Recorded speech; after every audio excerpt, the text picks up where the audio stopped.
नमस्कार, आप देख रहे हैं न्यूज इंडिया। मैं हूं आपके साथ करुण कुमार।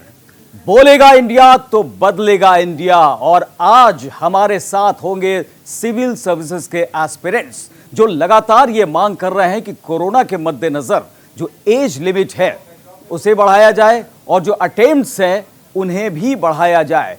तो उनकी किस तरीके से बातचीत होती है, उनका नजरिया क्या है, किस तरीके से अपनी मांगों को लगातार उठा रहे हैं, वो हमारे साथ होंगे थोड़ी देर में। आप हमारे साथ बने रहिए। लेकिन फिलहाल आपको इस वक्त की बड़ी खबर बता दें, प्रधानमंत्री नरेंद्र मोदी कोरोना के हालात को लेकर बैठक करने वाले हैं।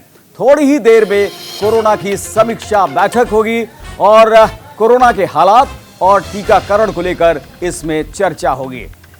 तो कोरोना के हालात और टीकाकरण, इस पर एक ये अहम बैठक प्रधानमंत्री नरेंद्र मोदी मंथन करने वाले हैं। कोरोना के जो मामले बढ़ रहे हैं उसे लेकर ये मंथन थोड़ी ही देर में पीएम मोदी समीक्षा बैठक करने वाले हैं। हालात क्या है इस वक्त, टीकाकरण की स्थिति क्या है, इस पर मंथन होगा। प्रधानमंत्री नरेंद्र मोदी लगातार पैनी नजर बनाए हुए हैं और दक्षिण अफ्रीकी वेरिएंट ने जिस तरीके से चिंता बढ़ाई है न सिर्फ हिंदुस्तान में बल्कि तमाम देशों में, उसे लेकर भी अब यहां पर मंथन किया जाएगा। किस तरह की सावधानियां बरतनी है और आगे किस तरह के कदम उठाए जाए, इसे लेकर चर्चा होगी।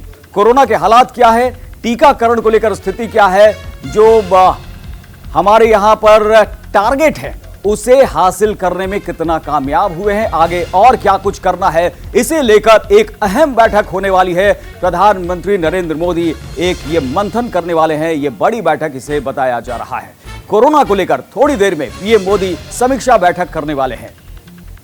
इस बड़ी खबर के बारे में हम आपको बता रहे हैं, जहां पर कोरोना के हालात और टीकाकरण की स्थिति क्या है, इसके बारे में विचार विमर्श किया जाएगा। समीक्षा बैठक करेंगे पीएम मोदी। आपको बता दें कि दुनिया भर के तमाम देशों ने, महाशक्तियों ने भारत का लोहा माना है जिस तरीके से कोरोना महामारी से निपटने के उपाय यहां पर किए गए। खासतौर से जो वैक्सीनेशन कैंपेन है, जो टीकाकरण अभियान चलाया गया, उसके सभी देश मुरीद हो चुके हैं और इसे लेकर प्रधानमंत्री नरेंद्र मोदी से लगातार मदद की मांग भी करते रहे। तो थोड़ी देर में ही पीएम मोदी समीक्षा बैठक करने वाले हैं और हाल फिलहाल जो दक्षिण अफ्रीकी वेरिएंट है उसने चिंताएं और बढ़ा दी हैं। कैसे उससे निपटा जाए, उस पर भी चर्चा इस बैठक में की जाएगी।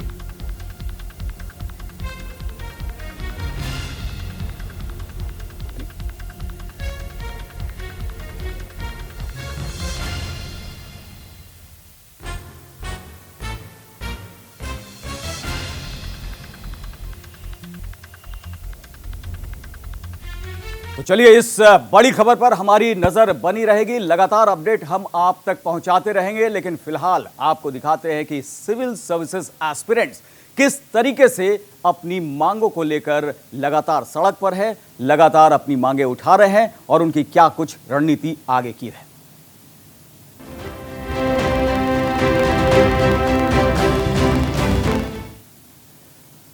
तो मेरा चांस लौटा दे। चांस लौटाने की बात इसलिए क्योंकि चांस की लिमिट्स हैं 6 या फिर 9 या फिर अनलिमिटेड, लेकिन एज लिमिट वहां पर है, चाहे वो सामान्य वर्ग के हों, ओबीसी के हों या फिर एससी एसटी कैटेगरी। हर तरफ से ये आवाज आ रही है कि चांस बढ़ा दो, चांस लौटा दो, क्योंकि कोरोना की वजह से दिक्कतें आई थी, परेशानियां आई थी।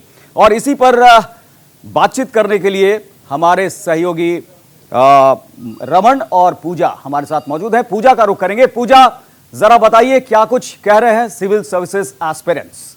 बिल्कुल करुण, मैं आपको बता दूं, कम से कम 1 महीना हो गया है, जंतर मंतर पर प्रदर्शन भी कर रहे थे छात्र, और मांग बस यही है कि एक चांस दे दो, क्योंकि यूपीएससी का एग्जाम बहुत बड़ा एग्जाम होता है। करुण, आपको बता दूं कि काफ़ी मेहनत लगती है उस एग्जाम को क्लियर करने में, और अगर आपकी एज लिमिट निकल जाए उसके बाद आप वो एग्जाम नहीं दे सकते। और कोरोना के समय में हमने देखा कि कितनी हालत बद से बदतर होती जा रही थी, छात्र पढ़ नहीं पा रहे थे, ऐसी मानसिक स्थिति बन गई थी क्योंकि घर में अगर किसी की डेथ हो जाए, और ऐसे में हम कैसे पढ़ाई कर सकते हैं। और ऐसे में आपकी एज लिमिट भी निकल जाए तो आप वो चांस भी खो देते हैं यूपीएससी का एग्जाम देने के लिए। करुण, मेरे साथ तमाम छात्र यहाँ पर मौजूद हैं, मैं उनसे बात करूंगी कि आखिर उनकी क्या राय है और क्यों प्रदर्शन चल रहा है। 1 महीने से लगातार जंतर मंतर पर प्रदर्शन किया जा रहा था, क्या कहेंगे? हम लोग काफ़ी दिनों से प्रदर्शन कर रहे हैं, काफ़ी दिनों से फाइट कर रहे हैं हमारे जस्टिस के लिए। I am a mother of 7-year-old. As a mother सभी ने सफ़र किया, बट एज अ मदर जो मैंने सफ़र किया, दैट सफ़रिंग वाज एक्चुअली हम कंपेयर नहीं कर सकते उस चीज़ को. रिलेटिव्स में डेथ हुई, जैसे just like Anu Kumari, I also send my kid to my mother place and मैं पढ़ाई करती थी.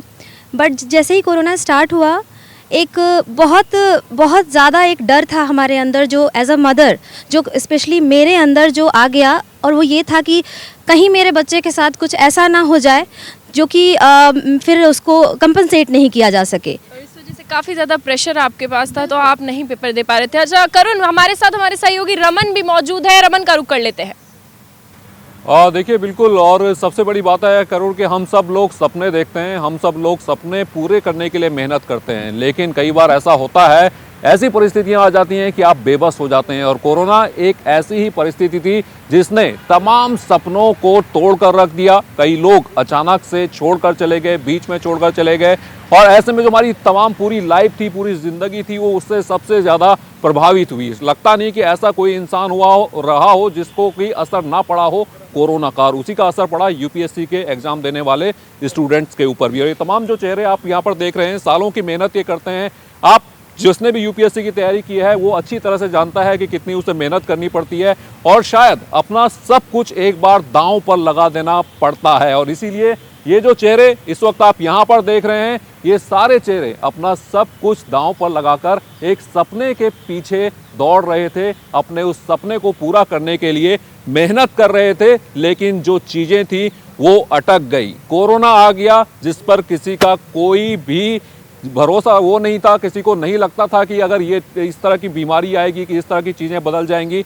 यानी जो लाइफ थी हमारी वो 180 डिग्री पूरी तरह से बदल कर रह गई. तो ये तमाम चेहरे जो यहाँ पर है, इनसे हम बात करेंगे किस तरह की परेशानी इन्हें झेलनी पड़ी, किस तरह की चीज़ें अब खत्म हो गई हैं. आप सोचिए कि एक दिन आप सुबह उठते हैं और आपको अचानक से पता लगता है कि जो लगातार इतने सालों की मेहनत की, अब वो कुछ नहीं बचा है, जो पूरा का पूरा ब्लैक बोर्ड है वो साफ कर दिया गया है. ये तमाम चेहरे हैं जो मेरे साथ मौजूद हैं. पूजा, यहाँ पर बात करते हैं. सर क्या नाम है आपका? सर मेरा नाम रोहित है. रोहित, कब से आप तैयारी कर रहे हैं?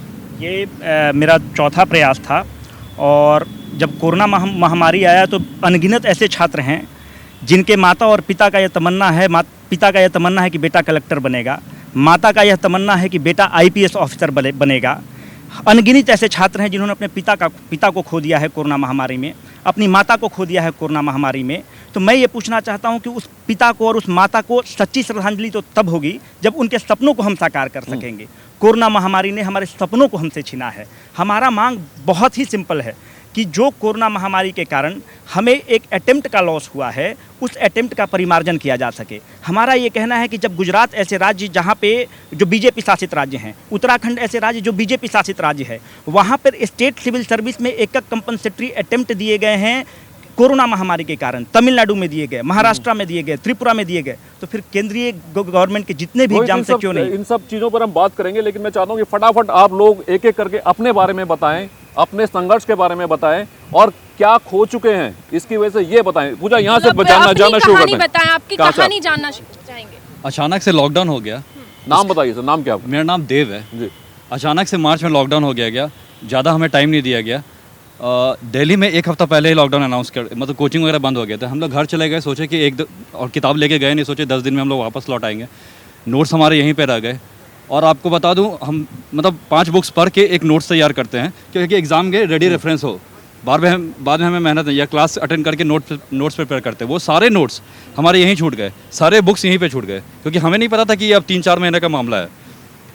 वहाँ गाँव में गए अपने, तो मैं रूरल एरिया से बिलोंग करता हूँ, तो वहाँ पे इंटरनेट कनेक्टिविटी इतना ख़राब कि यूट्यूब का एक वीडियो चलना मुश्किल है. तो हमारी पढ़ाई इस तरह से हैम्पर हुई, और मुझे जाना ही पड़ा, मैं छोड़ के आ भी नहीं सकता था. इस बीच में कितना समय बचा था? एग्जाम होने वाला है सर. एग्ज़ाम होने में तो जब लगा था तो लगभग 3 महीने बाकी थे. ठीक है ना. तो हमारा मतलब पीक था एक तरह से, आप बोल सकते हैं. कितने सालों से आप तैयारी कर रहे हैं? कितने साल आपको इस पूरे एग्जाम को आपने दे दिए? 3 साल मैंने दिए सर. इससे पहले क्या करते थे आप? इससे पहले सर मैं जॉब करता था. जॉब करते थे, यानी आप अपना घर परिवार भी संभाल रहे थे, और साथ ही साथ ये सपना था जो आप पूरा करना चाहते थे. हाँ जी है.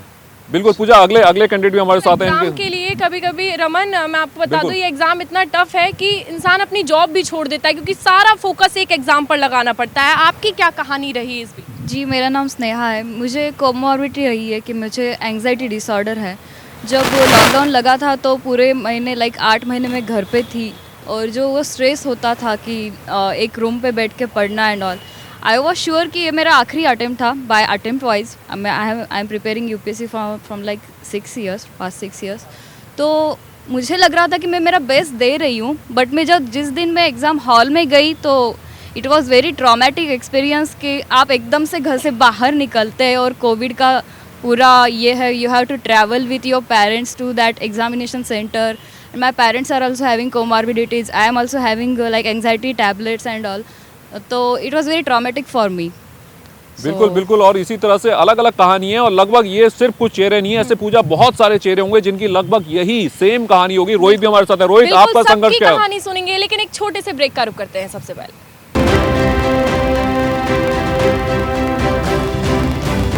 ब्रेक के बाद एक बार फिर आपका स्वागत है, और हम बात कर रहे हैं सपनों की। हम बात कर रहे हैं उन सपनों की जिनको पूरा करने के लिए सब कुछ दांव पर लगा दिया जाता है, लेकिन अचानक से पता चलता है कि सब कुछ खत्म हो गया। जिसके लिए इतनी मेहनत की वो अब कुछ बचा नहीं है। हमारे साथ ये सारे लोग हैं जो कि आईएएस की तैयारी कर रहे हैं, जो यूपीएससी की तैयारी कर रहे हैं, लेकिन इनमें से सबकी अपनी एक कहानी है, और ये एक कहानी सिर्फ इनकी नहीं है। ऐसे बहुत सारे बच्चे हैं जिनकी वही कहानी है जो यहाँ पर दोहराई जा रही है। क्या नाम है आपका? मेरा नाम मेगा है। I am hailing from Telangana. During this pandemic, due to the corona affected my mother death हो गई है। This literally took the toll of my career, not only emotionally but also financially. We belong to the middle class family. All my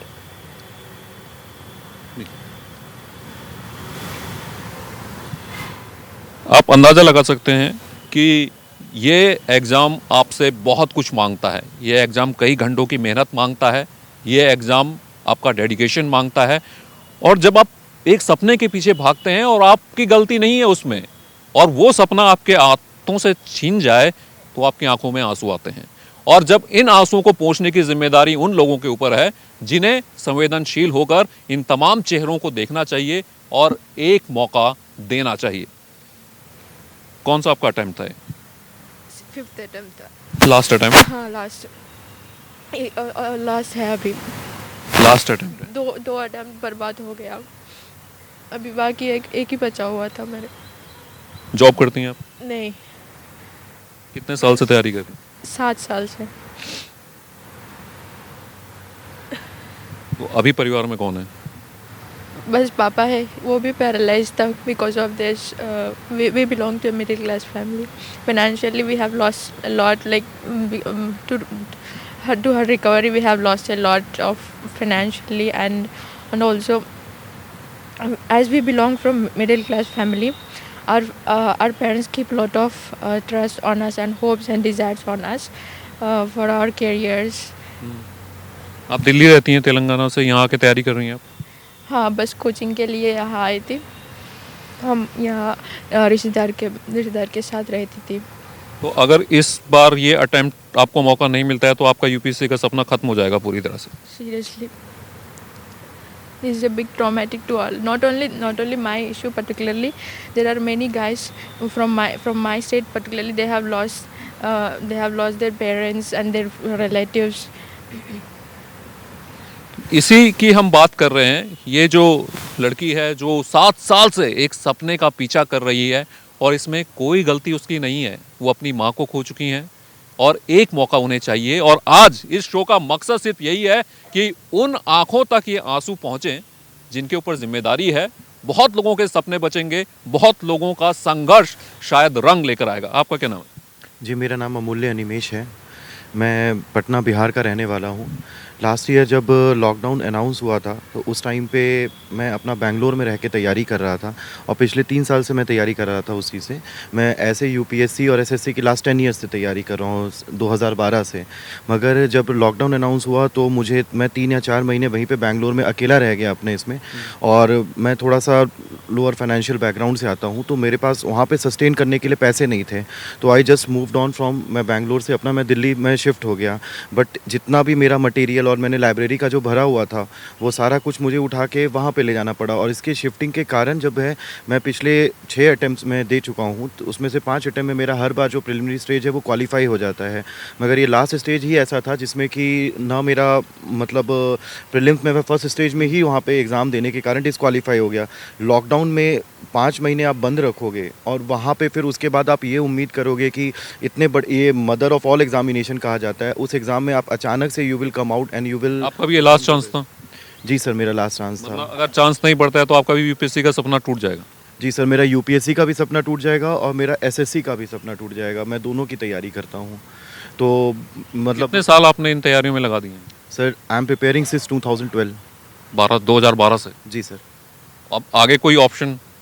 sir option तो यही है कि अब state service का करेंगे या तो कोई प्राइवेट जॉब का देखेंगे।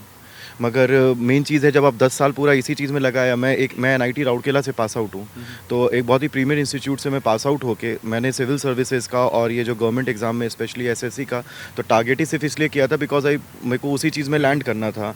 मगर अब ऑल ऑफ ए सडन जो है वो कोविड आता है और मेरे पूरे 8 या 9 साल को एक बार में वॉश आउट कर देता है। तो ये देखिए, मतलब इनके आंखों में आंसू हैं और चेहरे में वो दर्द आप साफ देख सकते हैं। एक आम इंसान वो आसानी से महसूस कर सकता है इस दर्द को, लेकिन शायद वो लोग नहीं महसूस कर पा रहे हैं जिनके ऊपर जिम्मेदारी है, जो इन्हें एक मौका दे सकते हैं। और इसी मौके के लिए न्यूज़ इंडिया आवाज़ उठाता रहेगा, इन आंसुओं को पोंछने के लिए, कुछ सपनों को फिर से अंजाम तक पहुंचाने के लिए न्यूज़ इंडिया आवाज़ उठाता रहेगा। वापस लौटेंगे, वक्त है एक छोटे से ब्रेक का।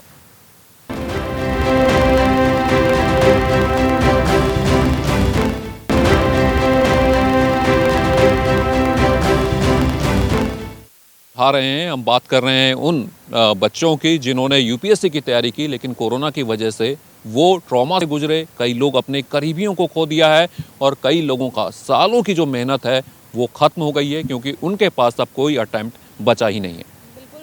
सपने को 12-11 साल से इंसान देख रहा है और वो सपना झट से बदल जाए, ऐसा नहीं हो सकता। इसीलिए मांग बस यही है कि एक चांस और मिल जाए। काफ़ी छात्र हमारे साथ मौजूद हैं, उनसे बात करेंगे कि उनकी मांग जानेंगे कि क्या ऐसा हुआ, क्यों वो अपने सपने को साकार नहीं कर पाए। मेरा नाम आनंदिता संगमा है and I belong to the West Garo Hills region of Meghalaya. The problem is that I don't belong to East Khasi Hills और खासी हिल्स। हमारे यहाँ पे एग्ज़ाम सेंटर है ही नहीं, तो हमारा जो कैपिटल है इट फॉल्स 320 किलोमीटर्स, जो सो इसलिए जो द नियरेस्ट यूपीएससी सेंटर है वो गुवाहाटी असम में होते हैं। तो हमारे सेंटर 220 किलोमीटर में थे और हमारा जो है हिल रोड थे। तो जिस दिन एग्ज़ाम थे उसके 4-5 दिन पहले से ही मतलब 1 अक्टूबर से ही हमारा जो डिस्ट्रिक्ट एडमिनिस्ट्रेशन थे वहाँ पे ऑलरेडी रोक लगाए हुए थे। There was no inter state pass, only for essential commodities वहाँ पे थे। तो एक तो वहाँ पे पब्लिक ट्रांसपोर्टेशन थे ही नहीं, because I belong to a middle class family, I can not afford to go for a private vehicle.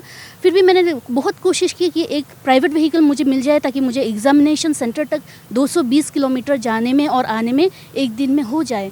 तो मैंने बहुत कोशिश की, बहुत रिक्वेस्ट भी की कि प्लीज़ मुझे एग्ज़ाम सेंटर तक एटलीस्ट छोड़ दो। लेकिन वहाँ पे जो लोकल कैब जो लोग देते हैं उस लोग बोलते हैं कि हमारा जान प्यारी है, we don't know what COVID is, ये कोरोना है कि हमें समझ में टाइम पर कोविड एक बहुत हाइप बना हुआ था और बहुत ज़्यादा केसेस आ रहे थे। Right ma'am. एंड वो लोग बोल रहे थे कि अगर जान प्यारी है तो ऐसे एग्ज़ाम बहुत लिख सकेंगे, लेकिन उनको ये वो एग्ज़ाम का ग्रेविटी नहीं पता थे।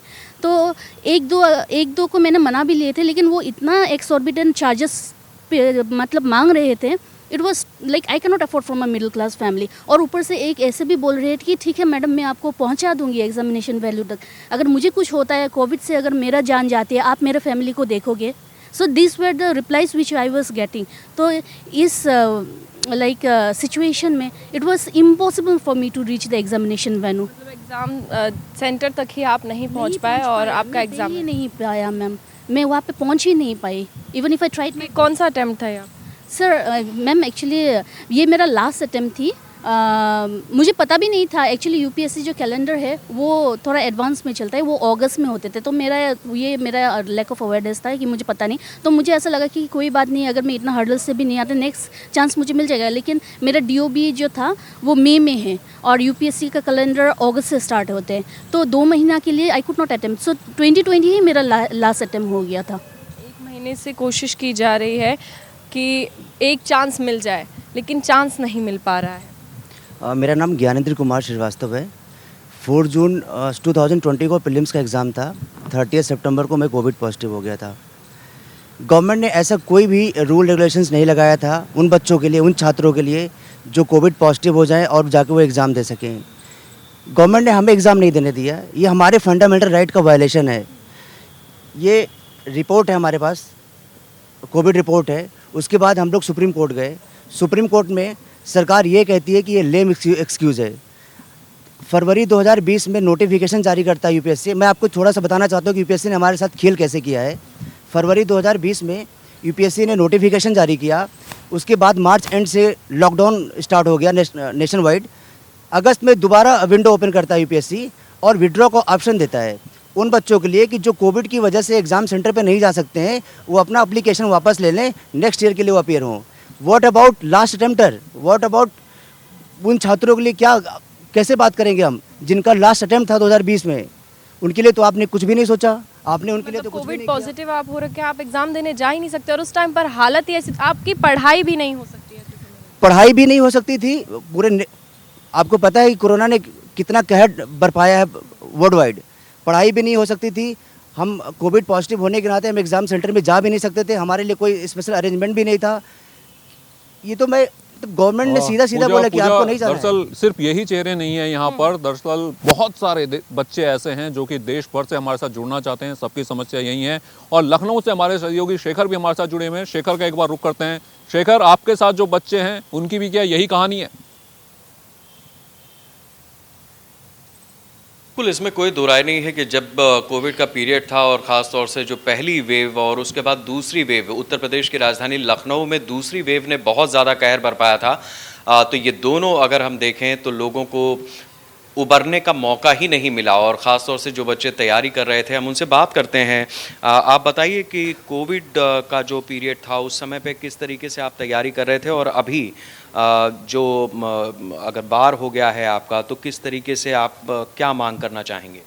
पहली बात तो मैं ये मांग करना चाहूँगी कि एक अटेम्प्ट बढ़ना चाहिए, क्योंकि कोविड, देखिए, कोई भी प्राकृतिक आपदा आती है अगर, तो उसमें आप किसी भी तरह से उस तरह से प्रिपेयर नहीं हो सकते हैं। और ख़ास करके अगर आप ग्रामीण अंचल से हैं तो ग्रामीण अंचल से अगर आप हैं तो वहाँ पे आप जानते होंगे कि अभी भी नेटवर्क की प्रॉब्लम होती है। तो जो रिच फैमिली से हैं या महानगर में रहते हैं, ऐसे लोगों के लिए तो सारा सेटअप उनके गार्जियन बना देते हैं एक रूम के अंदर। बाकी जो ग्रामीण अंचल से बच्चे हैं उनके लिए तो बहुत सारी प्रॉब्लम्स हैं। क्या फेस किया? आप तैयारी कर रही थी जब कोविड का पीरियड आया तो उस समय क्या फेस किया, क्या दिमाग में चल रहा था?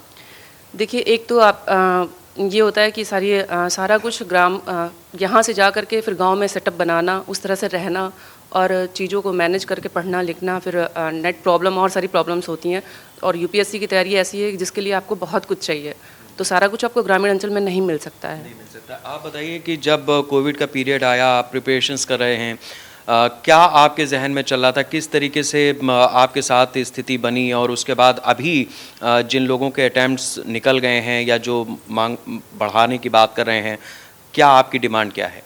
Actually, we all people are not especially from Lucknow. We have belong to, हम लोग जो है थोड़ा रिमोट एरिया से बिलोंग करते हैं। तो 2-3 साल पहले जब हम यहाँ पे आए थे तो विद फुल स्पिरिट आए थे कि एग्ज़ाम क्रैक करके जाना है। हमारी पढ़ाई भी ठीक स्पिरिट पे चल रही थी, but just the time when pandemic arrived तो बिल्कुल पूरा, क्योंकि health was the most priority at that time, तो हमें लगा कि यहाँ पे पहले जान बचाना ज़रूरी है। हम घर चले गए और उस टाइम पे क्या था कि हम पूरी तरीके से पढ़ाई में लगे हुए थे और वहाँ गए, गांव जाने के बाद पूरी तारतम्यता टूट गई और हम लोग उतना ऑनलाइन एजुकेशन से यूज टू नहीं थे कि गाँव में जाके तुरंत से उससे कोप अप कर पाएँ, तो उस वजह से बिल्कुल डिस्ट्रैक्ट हो गया।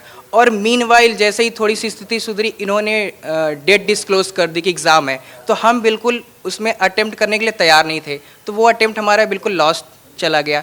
तो it is our demand right now कि at least for those who are in their last attempt, the one attempt must be avail to them. We are living in a democratic setup where the demand of each and every section must be addressed, and when it is a problem for a student who are going to lead the nation in coming time, it must be addressed right now. ठीक है, तो ये शेखर देखिए, बिल्कुल यही सारी कहानियां वहाँ भी हैं, यही सारी कहानियां यहाँ भी हैं। दिल्ली, लखनऊ, यानी तमाम जो जगह हैं वहाँ से इस तरह की चीज़ें निकलकर सामने आ रही हैं। अब बात यहाँ पर मेरे जो साथ दोस्त यहाँ पर मौजूद हैं, इनसे बात करते हैं। अब मैं बात करूँगा डेविल्स एडवोकेट की तरह। ठीक है, क्योंकि क्यों आपको एक चांस चाहिए, हो सकता है आपको बुरा लगे, आप सबकी अपनी कहानियां हैं, लेकिन ये कहा जाता है कि भाई 11 साल से तो तैयारी कर रहे थे, फिर एक बार में ही निकल जाना चाहिए था वो, तो अगर अब तब नहीं निकला तो अब भी नहीं निकलेगा। सर ऐसा है कि हर लोग 11 साल का तैयारी नहीं कर पाता है। जो जनरल कैंडिडेट हैं वो 6 अटेम्प्ट उनको मिलता है और 32 साल की उम्र सीमा होती है। जैसे मैं एक मध्यम वर्गीय परिवार से आता हूँ, जब हम लोग इंजीनियरिंग या MBA करके आते हैं तो उसके दरमियान हम एजुकेशन लोन लेकर पढ़ते हैं। हम बड़े बाप के बच्चे हैं नहीं, एक मध्यम वर्गीय परिवार के बच्चे हैं। 8 लाख और 10 लाख का हम लोन पूरा करते हैं, हमारा 3 साल गुजरता है। घर में जवान बहन रहती है, उसकी शादी हमें करनी होती है। उसकी शादी एक मध्यम, चूँकि आप नौकरी करते हैं तो आपकी तमन्ना होती है कि बहन अच्छे घर में चली जाए। उस चीज़ को करते करते हमारा 28 और 29 साल हो जाता है। नहीं कि उन IAS के बच्चों का जो 21 साल 22 साल में बड़े बड़े स्कूल्स में पढ़ते हैं।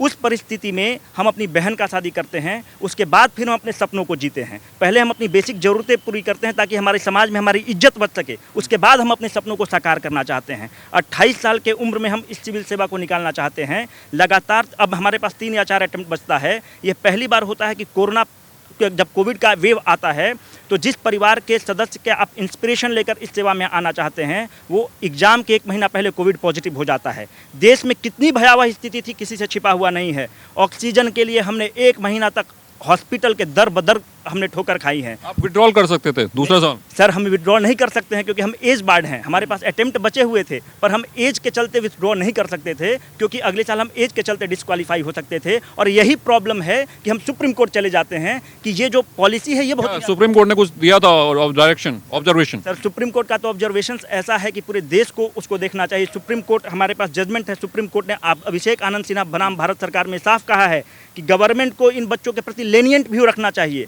जब लेनियंट व्यू रखना चाहिए और ऑथोरिटीज़ के पास जाना चाहिए। हम लोगों ने देश के रक्षा मंत्री से 4 बार मिला है, हम लोगों ने DOPT मिनिस्टर से 2 बार मिले हैं, जल शक्ति मंत्री जी से 1 बार मिले हैं। ऐसे कोई एग्जीक्यूटिव नहीं है जिसके पास ये सुप्रीम कोर्ट का जजमेंट का दरवाजा नहीं लेकर खटखटाए हैं। ये देखते हैं। UPSC जो कह रही है कि हो सकता है कि चांस तो मिल जाए, लेकिन एज बार में रिलैक्सेशन की बात नहीं हो रही है अभी भी। नहीं तो सर वही उसी तरह की बात है। जब गुजरात की सरकार एज रिलैक्सेशन दे सकती है, जो भाजपा शासित सरकार है वो कोविड के नाम पर 1 साल का रिलैक्सेशन देती है। उत्तराखंड जो कि भाजपा शासित सरकार है वो अपने स्टेट सिविल सर्विस में 1 साल का रिलैक्सेशन देती है। तमिलनाडु देता है, महाराष्ट्र देता है, त्रिपुरा देता है, उड़ीसा देता है, नेट GRF देता है। तो फिर UPSC क्यों नहीं दे सकता? और हमारा ये कहना है कि UPSC ही क्यों, सेंट्रल गवर्नमेंट के जितने अभ्यर्थी हैं चाहे वो SSC के हैं, सबको ही कोरोना का दुष्प्रभाव देखा है। हम तो एक्सचेकर पे भार की बात नहीं कर रहे हैं, हम तो कह रहे हैं कि हमारे सपनों का कत्ल हुआ है। बिल्कुल। और ये सबसे बड़ी बात पूजा ये है कि कहा यह जा रहा है कि मौका चाहिए, किसी तरह का कोई फायदा या इस तरह की चीजें नहीं मानी जा रही। वो उस कंपटीशन को देना चाहते हैं और एक मौका चाहते हैं जो कि कोरोना ने उनसे छीन लिया। देखिए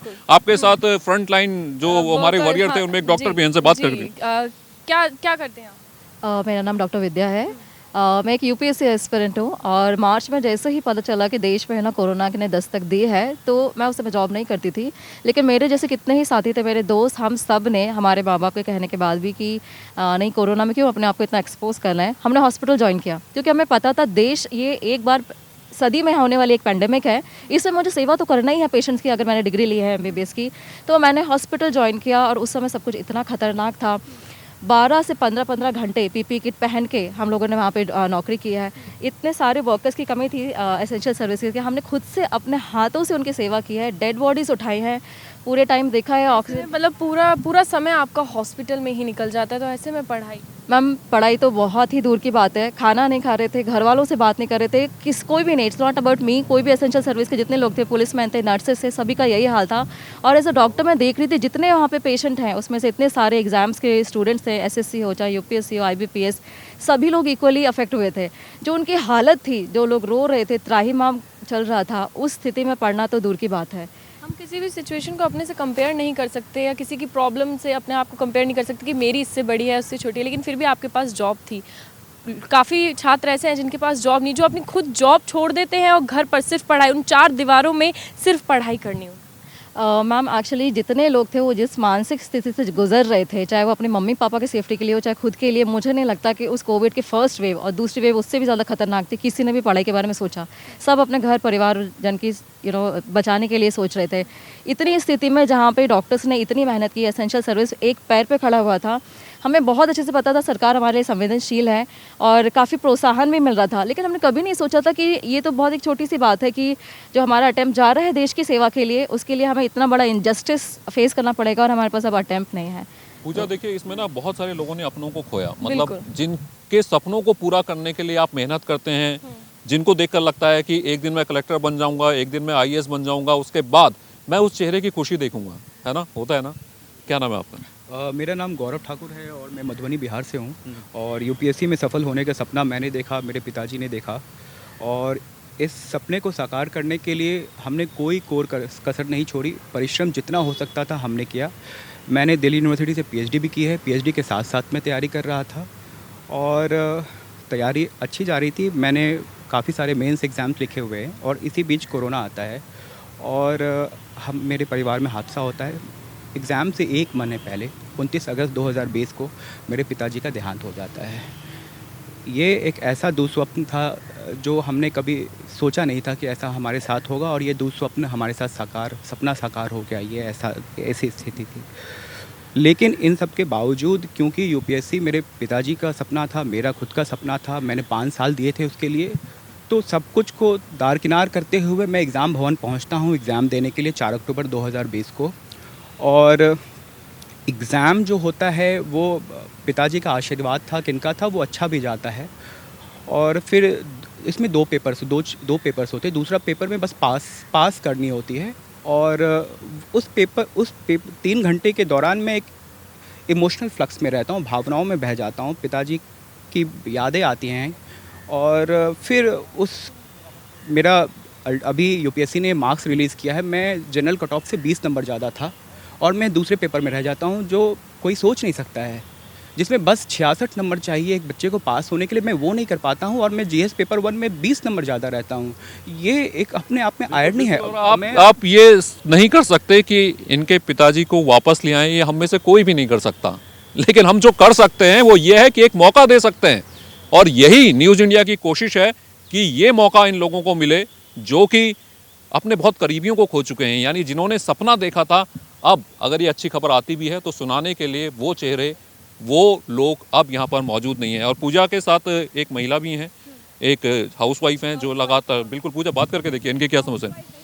पर इतना प्रेशर होता है, पहले से इतनी सारी रिस्पॉन्सिबिलिटीज़ होती हैं, घर को संभालना, बच्चों को संभालना, और ऐसे रिस्पॉन्सिबिलिटीज़ के बीच यूपीएससी इतना बड़ा एग्ज़ाम देना, उसकी तैयारी करना और वो भी लास्ट अटैम्प्ट हो।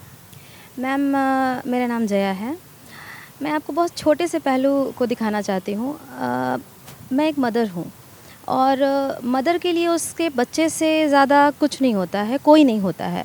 लेकिन मदर होने के साथ साथ हम लोग एक इंसान भी होते हैं, एक स्टूडेंट भी होते हैं।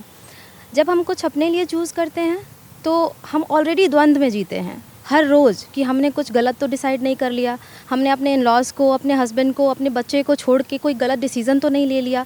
हम हर रोज़ गिल्ट में जीते हैं मैम, हर रोज़। जब हम अपने करियर को चुनते हैं तो हम ऑलरेडी द्वंद्व और गिल्ट में जी रहे होते हैं, पर ये एक नॉर्मल डेज़ की बात होती है मैम। मैं भी कहीं रह के पढ़ाई करती हूँ और मेरा बच्चा मेरी मदर के पास रहता है। जब कोरोना स्टार्ट हुआ, स्टार्टिंग में हम सबको बस यही लग रहा था कि ये बस एक नॉर्मल सी चीज़ होगी, लेकिन ये अचानक से इतना बड़ा, इतना प्रचंड चलेगा। बिल्कुल बिल्कुल रमन, कितना बढ़ता चलेगा कोरोना, धीरे धीरे अलग ही रूप लेता चलेगा। और ऐसे में आप सुन रहे हैं कि एक हाउसवाइफ होना वैसे ही कितना मुश्किल होता है और उस बीच पढ़ाई करना और ज़्यादा मुश्किल हो जाता है। उसके बाद मैम, जब आप अचानक से आप अपने बच्चे के डिमांड्स को पूरे करने के लिए कभी कभी आप उनसे मिलने जा सकते हो, लेकिन जब अचानक से लॉकडाउन हो जाता है तो फिर आपको ये पता चलता है कि आप नहीं जा सकते हो, आपका बच्चा छोटा सा है। जब आप उसके पास भी नहीं जा सकते और आप लॉकडाउन में फंसे होते हो और आप पढ़ाई कर रहे होते हो और सडनली आपको पता चलता है कि आपके बच्चे को खांसी हो गई है, उस वक्त लगता है कहीं कोरोना। आपको भी पता है कि फर्स्ट वेव में एक खांसी का मतलब क्या था, फीवर का मतलब क्या था। मैम, मैं सिर्फ आज आप लोगों को एक डर के बारे में बताना चाहती हूँ। एक मदर का जो डर था वो इतना ज़्यादा था कि हमें सिर्फ यही लगता था कि पढ़ाई और सब कुछ हमने सबके खिलाफ जाके तो करना शुरू तो कर दिया, पर अगर आज मेरे बच्चे को कुछ हो गया तो who will be responsible for this. और मैम, उस वक्त कुछ हो जाने का, खांसी और सर्दी बुखार हो जाने का मतलब क्या था कि आप वापस उस इंसान को, उस जीवन को पा नहीं सकोगे, वो चला जाएगा। मैम, मैं बहुत डर के साथ बहुत डर के साथ, मैं आपको उस डर को एक्सप्लेन नहीं कर सकती हूँ आज, क्योंकि आज तो हमें पता है कि कोरोना क्या है उस वक्त तो हमको पता भी नहीं था कि कोरोना क्या है। यूपीएससी की बात करें, अगर 1 महीने से कोशिश चल रही है और ऐसे में अगर चांस नहीं मिल पाया फिर? मैम ये बहुत दुखद होगा अगर चांस नहीं मिल पाया, क्योंकि ये उन हर महिलाओं और माँओं के लिए ये बहुत गलत होगा जो ऑलरेडी फैमिली से फाइट करके निकल रही हैं पढ़ने अपने लिए। और आप अगर अगर अगर मुझे हमें सरकार से भी मदद नहीं मिलेगी तो हमारे लिए यही होगा कि सही कहते हैं समाज सही कहता है कि तुम घर पे रहो। पूजा देखिए, ये कहानियां जो निकल के आ रही हैं, इनके निकल के आई हैं, हाउसवाइफ हैं जो कि मतलब आगे बढ़ना चाहती हैं, अपने सपनों को पूरा करना चाहती हैं। मेधा है, तेलंगाना से आती है, एक आम परिवार से आती है, रोहित है, उसके बाद ये मधुबनी से आते हैं। अपने करीबियों को इन्होंने खोया है और साथ ही साथ तैयारी भी कर रहे हैं, लेकिन ये एक मौका डिजर्व करते हैं, और वो भी तब जब इनमें इस बात को लेकर इनकी कोई गलती नहीं थी, इनकी कोई गलती इस बात में नहीं थी। कोरोना आया, इनके जो करीबी थे वो इनसे दूर चले गए। अब अगर ये बातें आगे नहीं बढ़ती हैं तो आप लोग क्या करने वाले हैं? सर, अन्याय देख कि हम गीता की एक लाइन को बोलना चाहते हैं कि अन्याय देख रह चुप बैठना यह बड़ा दुष्कर्म है, न्यायार्थ अपने बंधुओं को दंड देना धर्म है। अभी तक हम लोगों ने हर दरवाजे को खटखटाया है। 28 नवंबर से पूरे देश के बच्चे जंतर मंतर पे एकत्रित होंगे। वहाँ से हम अनिश्चितकालीन प्रोटेस्ट का स्टार्ट करेंगे। हम लोग गांधी जी का मार्ग को अपनाएंगे और पीसफुल सत्याग्रह पर बैठ जाएंगे। अगर हम 29 तारीख से पार्लियामेंट सेशन चलने वाला है, अगर हमारी सुधि नहीं ली गई तो हम 29 तारीख को पार्लियामेंट की तरफ मार्च करेंगे, क्योंकि जिस प्रधानमंत्री और गृह मंत्री जिस कुर्सी पर बैठते हैं वो न्याय की कुर्सी है। जिस कलम से वो दस्तखत करते हैं उस कलम से न्याय निकलता है। पार्लियामेंट ही वो जगह है जहाँ से न्याय, और हमारी मंदिर है, मस्जिद है, मक्का है, मदीना है, सब कुछ है। तो हम वहाँ पे मार्च करेंगे 29 नवंबर को कि आप हमारे साथ न्याय करिए, जो सुप्रीम कोर्ट का ऑब्जर्वेशन है उसको फॉलो करिए। हम तो ये नहीं कह रहे हैं कि हमें दोबारा कोर्ट जाने का भी ऑप्शन है। सर, कोर्ट ने तो साफ जब निर्देशित कर दिया है, कोर्ट ने ये कहा है कि चूंकि यह नीतिगत मसला है और नीतिगत मसला पे हम कानून नहीं बना सकते हैं क्योंकि यह जुडिशियल एक्टिविज्म के दायरे में आ जाएगा। सर, सुप्रीम कोर्ट के हियरिंग में माननीय जस्टिस ने जिस तरह से संवेदना प्रकट की, उस तरह से एक पत्थर पिघल जाएगा। उन्होंने कहा कि बच्चों के प्रति लेनियंट व्यू रखते हुए इनके फेवर में जजमेंट दो। उनके हाथ में ताकत नहीं है पॉलिसी बनाने की, वो ताकत पार्लियामेंट में है। और हम पार्लियामेंट के जितने भी पार्लियामेंट के मेंबर सुन रहे होंगे, करबद्ध विनती है कि हम आपसे न्याय की गुहार लगाते हैं। हम तो ये नहीं, अजब इस कोरोना महामारी में आपने रेडी वालों की मदद की, पटरी वालों की मदद की, ठेला वालों की मदद की, बड़े बड़े उद्योगपतियों की मदद की, तो फिर विद्यार्थी वर्ग क्यों अछूत रह गया है? हम तो ये नहीं कह रहे कि हमें चांद और सितारा ला कर दे दिया जाए। हम तो ये नहीं कह रहे हैं कि हमें सीधे कलेक्टर में पोस्टिंग कर दिया जाए। हम तो ये नहीं कह रहे हैं कि हमें एसपी बना दिया जाए। हम तो ये कह रहे हैं कि हमारे पिताजी ने जो सपना देखा था कि हमारा बेटा कलेक्टर बने, हमारे मांगे हैं आपकी एक मौका और एज रिलैक्सेशन। जी बिल्कुल सर, हमारा मांग ये है कि 2 years of age relaxation and 2 extra attempt for all central government examinations आप उन्हें दे। जब आप स्टेट में दे सकते हैं, जब राज्य सिविल सेवा में दे सकते हैं, तो केंद्र में भी दे सकते हैं, और हमारे सपनों को जीने का अधिकार दें। बिल्कुल पूजा, आप देख सकती हैं सपनों के जीने का अधिकार सबका है। और आपके साथ एक महिला और है, उनसे बात करके देखिए उनकी क्या कहानी है। बात कर लेते हैं, इनकी भी कहानी जान। मेरा नाम सरस्वती है और मैं मिडिल क्लास फैमिली को बिलोंग करती हूँ। बाय द टाइम मेरा इंजीनियरिंग ख़त्म हुआ तो मेरे फैमिली में थोड़ा फाइनेंशियल इश्यूज़ थे, तो मेरे पापा ऑफ़र नहीं कर सकते ताकि मेरे को दिल्ली भेजे और आईएएस की कोचिंग दे। तो मेरे बचपन से इच्छा था कि मैं आईएएस बनूं, तो बट मेरी बहन छोटी थी, मेरे भाई छोटे थे एंड मम्मी को हेल्थ इश्यूज़ थे, तो मेरे को रिस्पॉन्सिबिलिटी लेना पड़ा। तो बाय द टाइम मेरा इंजीनियरिंग ख़त्म हुआ, मैं तो दुबई गई। तो 5 साल से भी ज़्यादा I worked as an civil engineer. तो when I decided I have to quit my job and I have to come back to India, तो मैम 2020 फेब में जब यूपीएससी की नोटिफिकेशन निकली तो ट्रैवल बैन लगी थी मैम, तो मैं इंडिया आ नहीं पाई। तो 30 वॉज माई रनिंग एज, तो मेरा सेकेंड लास्ट अटैम्प्ट था। तो 30 जो सेकेंड लास्ट था वो तो चली गई बिकॉज मैं आ नहीं पाई। बाय द टाइम मैं इंडिया लैंड हुई तो 2021 was my last attempt and same time as was the first attempt. तो जब मैं एग्ज़ामिनेशन पहुंची मैम, एग्ज़ामिनेशन हॉल में मेरा हालत बहुत ख़राब थी। मेरे को इतना स्ट्रेस था कि ये फर्स्ट एंड लास्ट है बिकॉज मेरा वेल सेटल लाइफ था एंड मेरा अच्छा खासा सैलरी थी एंड टॉप ऑफ दैट मेरा 32 एज इज़ रनिंग। बहुत ही रिस्क लगा था, बट जो एग्ज़ामिनेशन हॉल मेरा हालत हुआ, मेरा कॉन्फिडेंस पूरा चला गया एंड उसकी वजह से मेरा फर्स्ट एग्ज़ाम। तो आप सेंटर में पहुंच गए थे एग्ज़ाम देने? नो मैम, मेरा 2020 का जो सेकेंड लास्ट अटैम्प्ट था, मैं दुबई से इंडिया आ ही नहीं पाई तो ख़राब हो गया। तो देख सकते हैं रमन आप कि कुछ तो इनकी ही कहानी हम सुन रहे हैं कि अटेम्प्ट देने ही नहीं आ पाए, वो पेपर देने ही वहाँ पर पहुँच नहीं पाए क्योंकि कोरोना की वजह से स्थिति ऐसी थी। और अगर हम सोचते भी है ना कि घर से निकलें और पेपर देने जाएं, लेकिन कोरोना ने इतना डरा कर रख दिया था रमन उस समय में, ऐसा लगा था जान से ज़्यादा प्यारा क्या है इस वक्त। बिल्कुल, और ये जो कहानी है ये सपनों की कहानी है और ये उम्मीद की भी कहानी है, और हम भी उम्मीद करते हैं कि यहाँ पर जितने भी लोग यहाँ पर हैं, इन्हें आप एक एस्पिरेंट के तौर पर मत देखिए।